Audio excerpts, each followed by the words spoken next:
Change on page 37.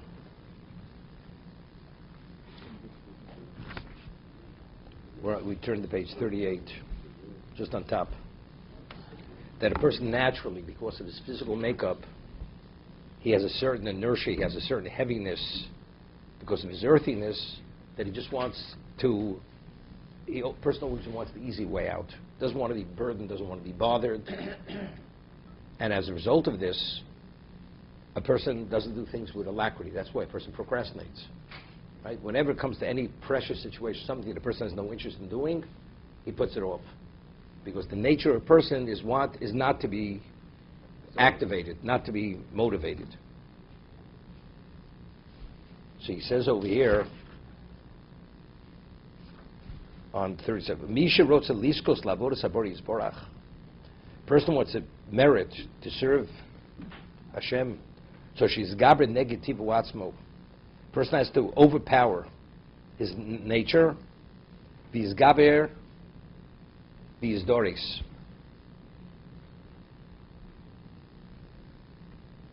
Vis gaber, and he becomes empowered, and he does it with alacrity.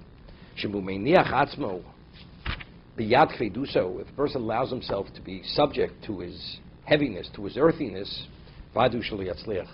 He's not going to succeed.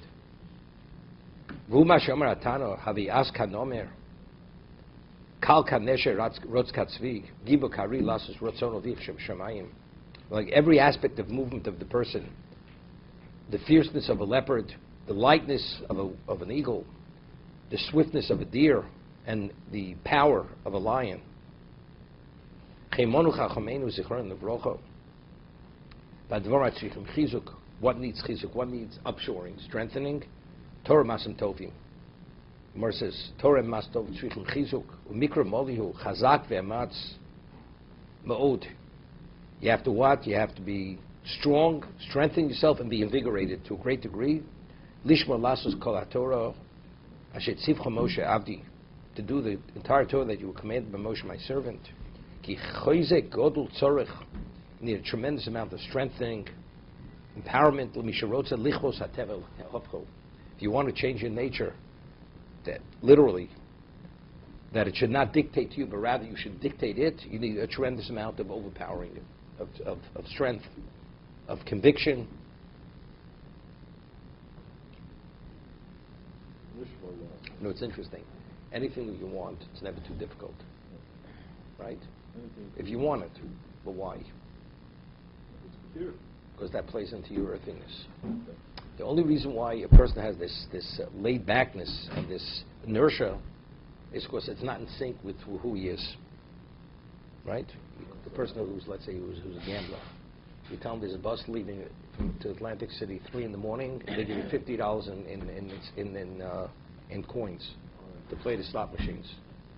Right? He's waiting there 2 days before the bus pulls out at Port Authority. Right? Why? Because the answer was that's his essence. He lives for that. That's it. That's his being. Spirituality is not part of the being of a person. See, it takes a tremendous amount of conditioning and training to overcome all that. Person is not into exercise. He's not. You know, how many all sports equipment? Most of it is sold to people who don't use it. Right? Why? Because again, you know, conceptually it sounds good, but to get yourself into that routine, it's against one's grain. And because it's against one's grain, because you don't feel, you have to feel and want, you have to sense the necessity. Doesn't happen. Spirituality, unless you actually force yourself and overpower it, we understand its value. It's not going to happen. It's not going to happen naturally.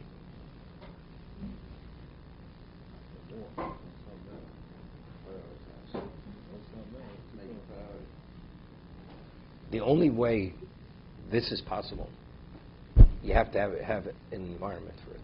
You have to have an environment that's conducive. You have to have a person, you have to have a role model, you have to have a mentor. I mean, there's so many components to bring this about. A person, I'll give you an example. A person was raised that he always went to shul as a child. Because his father took him to shul even during the week. That person will have no problem davening with him for the rest of his life. Because it's part of his conditioning. Somebody not, it's not so simple. He really has to appreciate its value. If he doesn't really appreciate its value, he's not going to, because there's so many other issues going on simultaneously. The question, what's the priority? He's not opposed, but he's not. Even a person that doesn't sleep sufficiently. A person, if he's always gone to minyan, he's getting up to go to minyan, regardless of how sleep deprived he is, unless it's impossible. That's a reality. So everything is conditioning.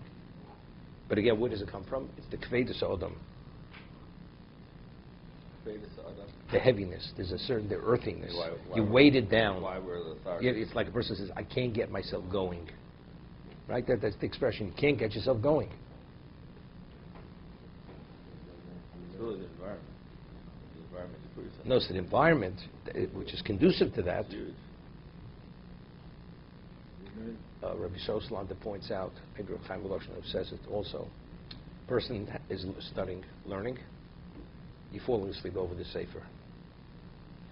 No, but simultaneously you ask, by the way, could you clean up the room? Could you straighten up? Person all of a sudden gets all the energy in the world. One moment, you can't keep your eyes open. The next moment, not a problem. You know, did you see where it says the Wall Street Journal, there's an article, whatever it is. You're alert. The Gemara, you barely keep your eyes open. What's going on? The same thing. Because one is natural to you and the other one's unnatural to you. What's natural, you're fully engaged. What's unnatural, you're not engaged. Conversely, in the middle of davening, right? Somebody's plotting to talk to a friend. He's got a million and one things to tell him to disturb you from davening. The second davening is over, he runs out. What happened to all the stuff you wanted to tell me? Now you don't want to tell me anymore. Yeah, but that's something else. That's unrelated.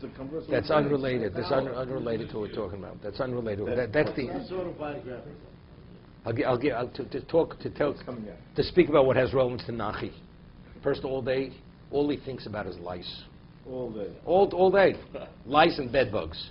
Goes into the bathroom, all of a sudden he thinks about Torah. Very often, you're not permitted to think with Torah when you go into an unclean location. But very often, all of a sudden, you have an insight. Yes, the rabbi's Parshas Shavua, you know, all of a sudden you think about it.